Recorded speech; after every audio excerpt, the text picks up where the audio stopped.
নীলফামারী সরকারি কলেজে বাংলাদেশ ইসলামী ছাত্র শিবির কলেজ শাখার উদ্যোগে অনার্স প্রথম বর্ষের শিক্ষার্থীদের নিয়ে নবীনবরণ অনুষ্ঠান অনুষ্ঠিত হয়েছে। বুধবার সকাল 10টায় কলেজের হলরুমে আয়োজিত এই অনুষ্ঠানে নতুন শিক্ষার্থীদের বরণ করে নেওয়া হয়। কলেজ সভাপতি মোহাম্মদ হাসান আলীর সভাপতিত্বে অনুষ্ঠানে প্রধান অতিথি হিসেবে উপস্থিত ছিলেন সংগঠনের কেন্দ্রীয় আইন সম্পাদক আরমান পাটোয়ারি। প্রধান আলোচক ছিলেন সাবেক কেন্দ্রীয় দাওয়া সম্পাদক হাফেজ মুজাহিদুল ইসলাম। বিশেষ অতিথি হিসেবে উপস্থিত ছিলেন জেলা জামায়াতের সহকারী সেক্রেটারি অ্যাডভোকেট আল ফারুক আব্দুল লতিফ, ছাত্র শিবির নীলফামারী শহর শাখার সভাপতি মাজেদুল ইসলাম, সেক্রেটারি সেলিম ইসলাম ও দপ্তর সম্পাদক সিরাজুল ইসলাম সহ অন্যান্য নেতৃবৃন্দ। অনুষ্ঠান সঞ্চালনা করেন কলেজ সেক্রেটারি মুস্তাফিজুর রহমান। বলছে যে আমি একটা কোশ্চেন করব, এই কোশ্চেনের অ্যান্সার যে দিতে পারবে আমি তাকেই বিয়ে করব। এবং রাজামশাই ঘোষণা দিয়ে দিয়েছেন যে আমার মেয়ে একটা প্রশ্ন করবে, এই প্রশ্নের উত্তর যে দিতে পারবে তার সাথে তো মেয়ের বিয়ে দেব এবং আমার রাজ্যের অর্ধেক লিখে দেব।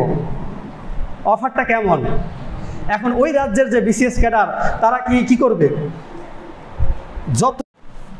আশা করি যে তোমরা এই শিক্ষাকে সুশিক্ষায় রূপান্তর করে তোমরা নিজেদেরকে তৈরি করবা, নৈতিক শিক্ষায় শিক্ষিত হবা এবং পরবর্তী জীবনে দেশের সেবায় তোমরা আত্মনিয়োগ করবা।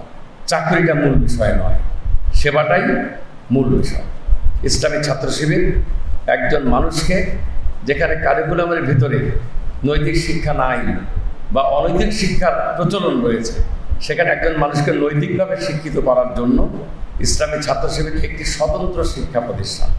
তোমাদের কাছে আমার অনুরোধ থাকবে, তোমরা ইসলামী ছাত্র শিবির সম্পর্কে জানো এবং এর মাধ্যমে তোমরা নিজেকে ইসলামী ছাত্র শিবিরের পড়ালেখার ভিতরে তাদের যে সিলেবাস রয়েছে, এই সিলেবাস পড়ালেখার ভিতরে মাধ্যমে স্বতন্ত্র শিক্ষা প্রতিষ্ঠানের শিক্ষা গ্রহণ করে একদিকে শিক্ষিত আর একদিকে সুশিক্ষিত নৈতিক শিক্ষায় শিক্ষিত হয়ে দেশ এবং তাদের সেবায় নিয়োজিত হবে, এই আশাবাদ ব্যক্ত করে আমি আমার কথা এখানে শেষ করছি। আসসালামু আলাইকুম রহমতুল্লাহ। আদাব কামনা করছি। বিশেষ করে জুলাই অভ্যুত্থানে আমাদের কাছ থেকে যে সকল ভাইয়েরা বিদায় নিয়েছেন, শহীদ হয়েছেন, আমরা আজকের এই ছোট্ট আয়োজন থেকে আমাদের সে সকল ভাই এবং বোনদের জন্য দোয়া করতে চাই। আল্লাহ সুবহানাহু ওয়া তাআলা যেন তাদেরকে জান্নাতের পাখি হিসাবে কবুল করেন।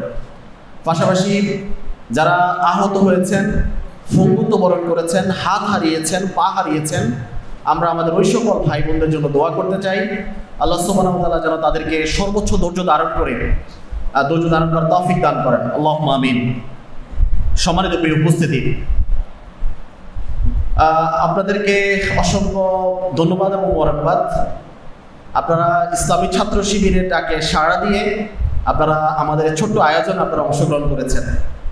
আমি আপনাদেরকে আজকে সকালে যতগুলো ফুল ফুটেছে সবগুলো ফুলের যদি সংবর্ধনা যদি আপনাদেরকে যদি পৌঁছানো যাইত, তারপরও ইসলামী ছাত্র শিবিরের পক্ষ থেকে আমার কাছে মনে হচ্ছে আমাদের সেই প্রাপ্তি বা প্রত্যাশা আমাদের পূর্ণ হতো না।